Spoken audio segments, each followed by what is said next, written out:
পৰিবহণ মন্ত্ৰী চন্দ্ৰমোহন পাটোৱাৰীয়ে ঘোষণা কৰিলে এখন নতুন আঁচনিৰ বিষয়ে। তেওঁ উল্লেখ কৰে যে এই আঁচনিৰ জৰিয়তে নিবনুৱাসকলে লাভ কৰিব বিভিন্ন ধৰণৰ সহায় সহযোগিতা। এই আঁচনিৰ নাম হৈছে মুখ্যমন্ত্ৰীৰ গ্ৰাম্য পৰিবহণ আঁচনি। এই আঁচনিৰ অধীনত 10,000 গাড়ী বিতৰণ কৰা হ'ব নিবনুৱাসকলক।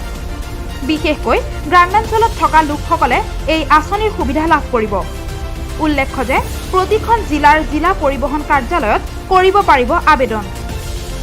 আবেদন কৰাৰ পিছতেই বেংকৰ সৈতে সংযোগ কৰাই দিয়া হ'ব আবেদনকাৰীক।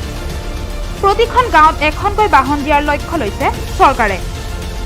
বাহনসমূহৰ 25% ৰাজ সাহায্য প্ৰদান কৰিব চৰকাৰে। যুৱক যুৱতীসকলক আবেদন কৰিবলৈ আহ্বান জনালে মন্ত্ৰী চন্দ্ৰমোহন পাটোৱাৰীয়ে। কিন্তু এতিয়া প্ৰশ্ন হৈছে, নিৰ্বাচনলৈ কেইমাহমান বাকী থকাৰ সময়ত ৰাজ্য চৰকাৰে ইখনৰ পিছত সিখনকৈ আঁচনি ঘোষণা কৰিছে যদিও প্ৰকৃত হিতাধিকাৰীয়ে আঁচনিৰ সুবিধা লাভ কৰিবনে নাই সেয়া লক্ষণীয় হ'ব। কিয়নো অৰুণোদয় আঁচনিৰ নামত চলা দুৰ্নীতিৰ বাবে ইতিমধ্যে মোহভংগ হৈ পৰিছে বহু হিতাধিকাৰীৰ।